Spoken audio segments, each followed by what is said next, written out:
Hi everybody, today we're going to be talking about Nosferatu, the 1920s through to 2024, and we got the Nosferatu cologne. We're going to put on some of this Nosferatu cologne, because we're going to be doing a esoteric deep dive into Nosferatu. We've got to talk about the 1922 and the 2024, both movies. Right?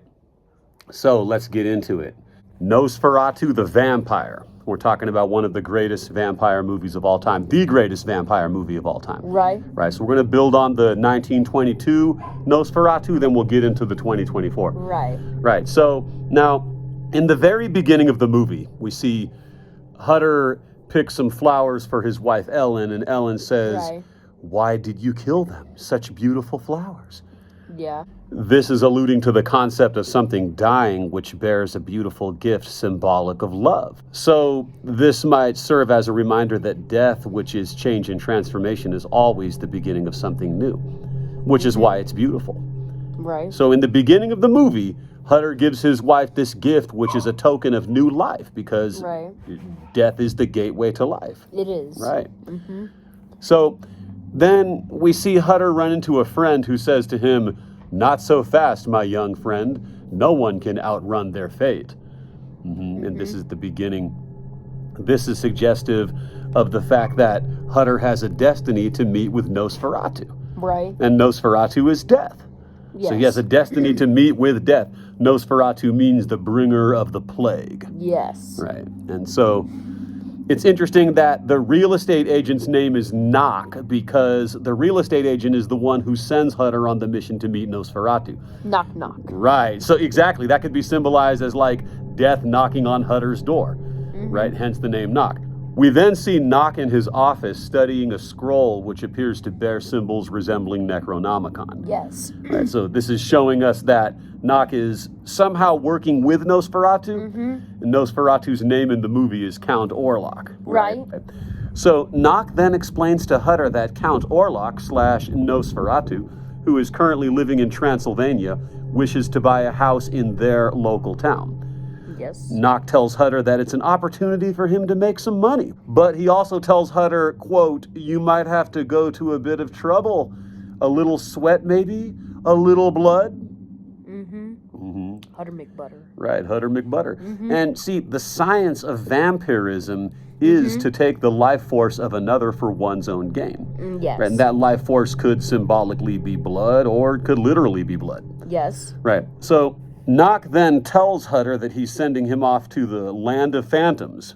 Yes. Because this concept is that Nosferatu / Count Orlok is himself a phantom being. The Phantom. Right, and we'll explain more of that here in a moment.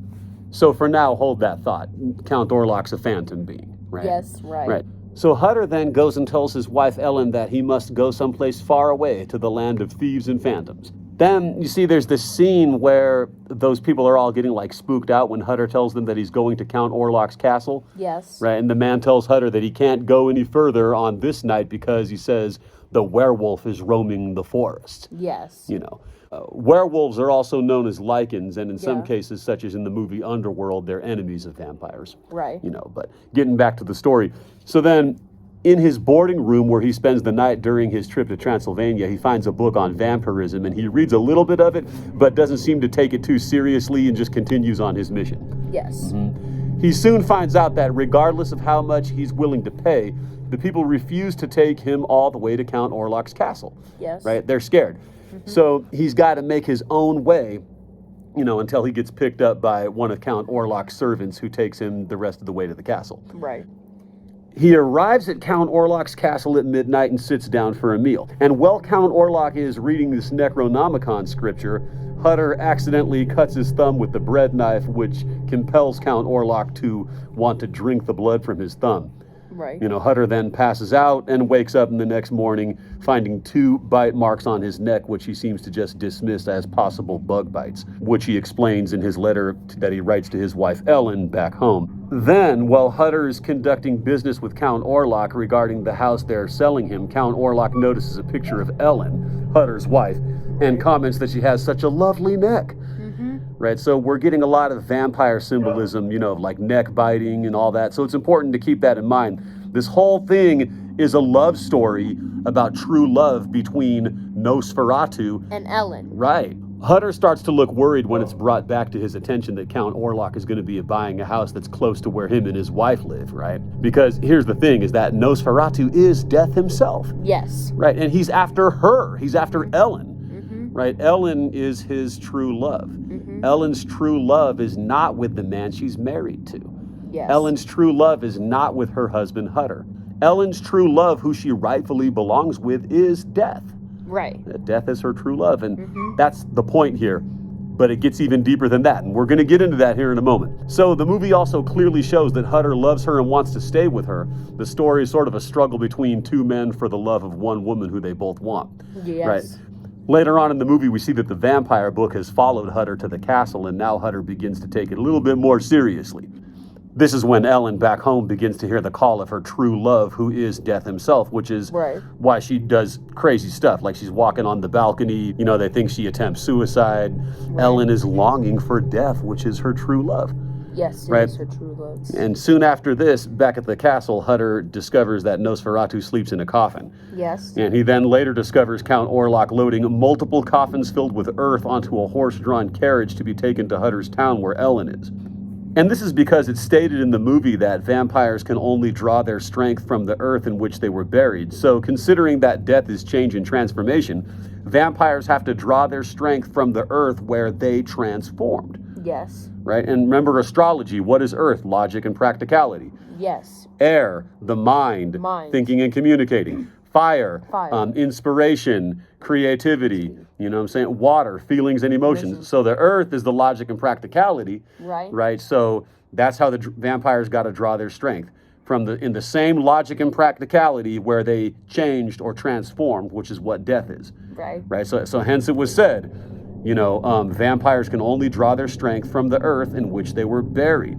Yes. Where the previous self died and they're resurrected into something new. Like coffins. Exactly. That's why he's stacking a bunch of coffins, as you can see here in the movie, onto this horse-drawn carriage. Right. These multiple coffins, one of which contains Count Orlok, are loaded onto a big ship where they start to produce these disease-carrying rats. Well, the ship is on its way to the town where Ellen is. Meanwhile, Professor Bulwer was teaching his students about the dreadful methods of carnivorous plants, and one viewed with horror the mysterious workings of nature. Yes. This part of the movie is interesting because it's showing that life itself is vampiric. And he says in the movie, like a vampire, no? It shows a fly being swallowed by a Venus flytrap as a display that all life is actually vampiric. Right. All of us who are alive, anything that's a living thing is vampiric.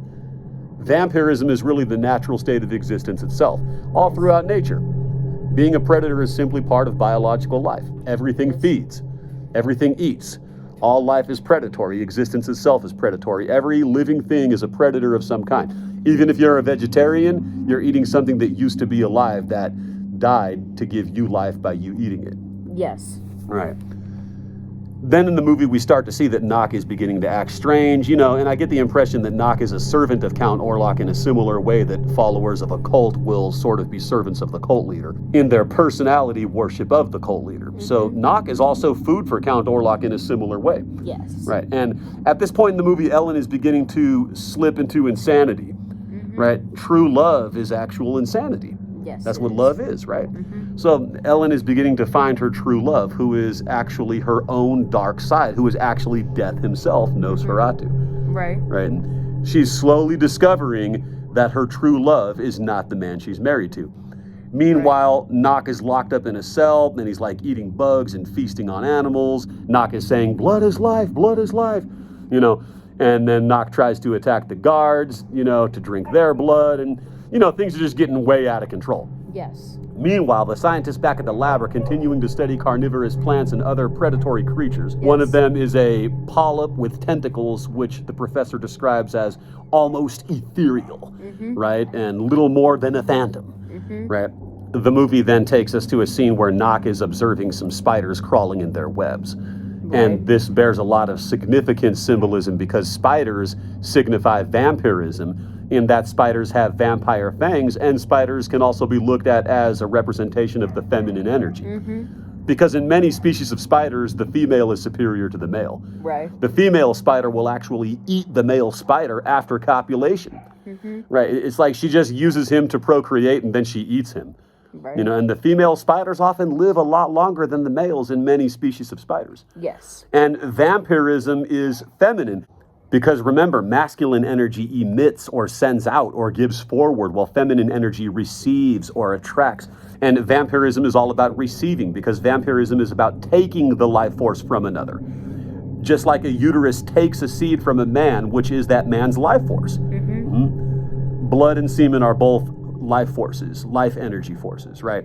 Right. So to take a life force energy from another is naturally and automatically feminine. Right, so spiders represent the feminine, vampiric, life-receiving energy. Yes. Right, and this scene of the movie is showing them crawling in their spider webs. This is also interesting because a spider web has a lot in common with a cosmic black hole, which is feminine energy because it receives and consumes things just like a womb. Yes. Just like a womb receives a seed. A seed is light because it bears consciousness, and it goes into the dark womb and is transformed into something else. Yes. Right? This is also what a cosmic black hole does. It receives light, which is physical form, and it transforms it into something else. Death is change and transformation. So Nosferatu is change and transformation in person. Nosferatu is death in person. And so a spider web is a form of a black hole because just like a womb, the spider web receives its prey, you know, it could be a bug, a grasshopper, you know, just like a womb receives a seed and turns it into a baby, you know, and gives it back out as a baby. This means that the seed died to what it previously was and became something else, a baby. The spider's web receives its prey, which gets caught in the web for the spider to eat, and the spider chews it up, digests it, and turns it into something else that also gives life in a different kind of way, right? Just like when we eat and devour something, we're actually consuming the spirit or the life force of what it is we're eating. Yes. When you put food into your mouth, you're putting something into your black hole. Your mouth is a black hole which consumes things, bringing these things into its dark abyss, which is your gut, your stomach, where it then becomes transformed into something that eventually gives new life. Yes. Right, so all life is vampiric, and that's what the movie's showing here, the 1922 version, right? And vampirism comes in many different forms and fashions, right? There are all kinds of various ways that someone can take life energy from another for their own gain. It could be emotional. I mean, the list goes on, right? Now, getting back to the movie, Count Orlok is having himself shipped to the town where his true love awaits him, right? And a plague epidemic of rats is like beginning to break out and spread all over the town. You know, newspaper says that all victims appear to have the same strange wounds on their neck, which is mystifying doctors. Right. This is symbolic of vampirism because the neck, you know, the wounds, the plague, the virus, which is a life form that feeds on other life forms. So it's vampiric symbolism all through it. Yeah, right? It's feeding. Right. And Nosferatu, who is Count Orlok, the title Nosferatu means the bringer of the plague. Nock, who is locked in a cell, becomes excited about all of this, and meanwhile, people on the boat are catching the plague from Nosferatu, who was on the boat en route to the town, and Nosferatu starts feeding on the crewmen of the ship. Ellen back home is beginning to be more and more infatuated with her true love, Nosferatu, and she says, "I must go to him. He's coming." The ship starts to arrive, and Nock is all like, the master is near. And we see that Hutter had made Ellen promise not to touch the book, the vampire book, with the Necronomicon things in it, you know? Right? Which had caused him some frightening visions, but then she found its strange force irresistible, right? Ellen couldn't help but read the demonic book. So she's naturally drawn to the Necronomicon energy, as if she's falling deeper and deeper in love with Nosferatu. Yes. Right? This is a story about the greatest love of all, like Whitney Houston, which is Ellen, who represents the divine feminine, falling in love with her husband, Death, Nosferatu. Yes. Right? So let's talk about the newer Nosferatu from 2024. Oh, yeah. Written and directed by Robert Eggers. This is a must-see. You know, we saw it in the theater when it came out on Christmas Day. Yeah, December 25th. Yeah, it was great. And also, the 1922 Nosferatu is right on YouTube for anyone to watch. It's public domain. You know, but this new one, I was really impressed. Did you like it? I loved it. I loved it a lot. So, you know, very good, excellent remake of Nosferatu. And a friend of mine explained to me a very compelling and interesting interpretation of the movie, which is that Count Orlok didn't even ever exist as an external person like the other people in the movie, but rather that he is her own internal dark side the whole time, which is why they don't show Count Orlok very much on camera in this movie, you know, the 2024 version, the new version. And this concept is alluded to with a few scenes in the movie. Count Orlok had been haunting her since she was a child. Yes. Right. There's that scene where she says, come to me, come to me, hear my call. And then there's the other scene where she says, does evil come from within us or from beyond, right? Right. And this is regarding these spells that she's had since childhood. Right. There's also that scene in the movie where we hear her saying, quote, this is what Ellen says in the Nosferatu 2024. She says, I've never shared my secret with any soul. And she says, it is like a dream. It was our wedding. When we turned around, everyone was dead. She says, this is good. She says, the stench of their bodies was horrible. Standing before me was death. But I never felt so happy. Right, so she's saying that she never felt so happy to be in the presence of her true love. Right. Right? And we hear her saying to Nosferatu, to Count Orlok, I am ready. Right? So Death, who is Nosferatu, is her true love, who she truly belongs with, who is actually her own dark self. Right. Right? She's saying that she's ready to die to be with her true love, which is her own dark self. Right? And then there's the scene in the movie where Professor Albin, who's played by Willem Dafoe, you know, he says, this is what he says, quote, this creature is a force more powerful than evil. Yeah, so he's saying we're dealing with a force more powerful than evil itself, right? And he says its desire is to consume all life on earth, which is referring to death itself. Death is that great Da'ath, that great Zeroth point, that Bindu seed, you know, which is more powerful than evil itself. Yes. Right. You know, I've also noticed in the movie that Nosferatu expresses to her that he needs her. Right? And this is an important key part I want to touch on before we wrap up this video. Okay. Because knowing that his bond with Ellen cannot be sustained by force, he gives her a 3-day ultimatum that she must willingly come to him within 3 nights' time. Otherwise, he will continue to spread the plague, which will eventually consume everyone. Yes. Right. Monotone. Right. So the reason that this is interesting is because Death by himself in masculine form, Count Orlok, Nosferatu, is not complete without his true love, Ellen. McBellin. Ellen McBellin. She represents the feminine energy. Right. So Nosferatu isn't complete without Ellen. No, he's not. Right. He needs her to complete himself. Right. Remember, Nosferatu is death in person. He's the Grim Reaper. Yeah. Right. And so he isn't complete without the feminine energy. Right.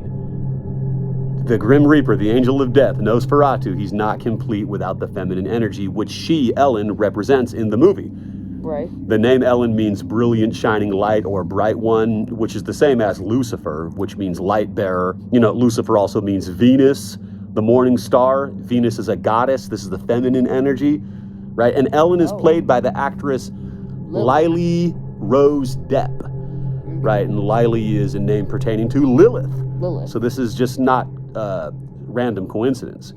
She represents the wife. She's Lilith. She represents the spouse. Yes. The divine counterpart of the masculine angel of death, who is Nosferatu, Count Orlok. Peace.